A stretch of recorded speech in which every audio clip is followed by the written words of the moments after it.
We've all heard that a lot of very wealthy people have made their money through real estate. The great thing is you don't need to be super wealthy to start buying investment properties. Personally, I think everyone should own at least one rental property. How many times have you heard people say that they wish they could go back in time 20 or 30 years and they would have bought real estate because they see how much it's worth now?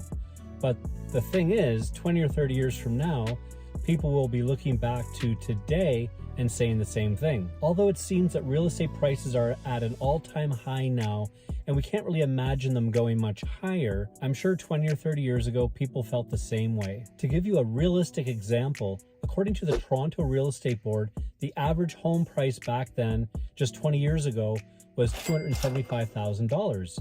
And today, well actually 2022, the average home price in the Toronto Real Estate Board was just under $1.2 million.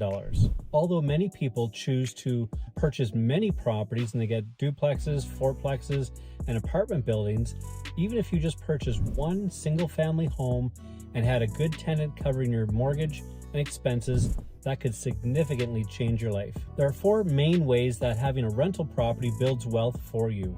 They are cash flow, which is the money left over from your rental income after expenses. Even if the cash flow is very modest, let's say $300 at the end of the month, if you multiply that by 12 months of the year and 20 years, you've made an extra $72,000. The next way you make money with a rental property is the appreciation of the property over time. As we can see historically, taking the example of the 2002 home costing $275,000, and just 20 years later, it's almost $1.2 million, showing that over time, your home does appreciate in value. As your home appreciates in value, you're increasing your equity.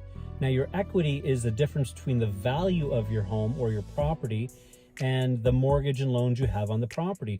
So as your tenant pays down your mortgage and your value appreciates, the value goes up, the difference in the middle is your equity. And a fourth key way that having a rental property makes you money are the tax advantages. With a rental property, unlike your personal residence, you can deduct your property tax, the interest on your mortgage, repairs, maintenance. If it's a condo, there's condo fees.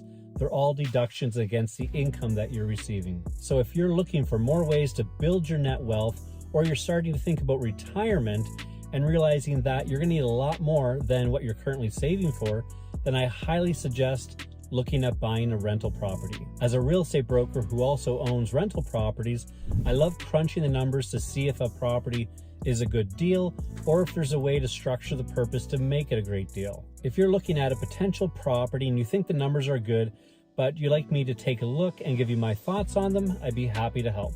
Or if you're just in the very early stages of being interested in rental properties and you want to start taking a look at some, I'm happy to help with that as well. You can connect with me by calling or texting 705-774-8944 or email at info@mattmosier.ca.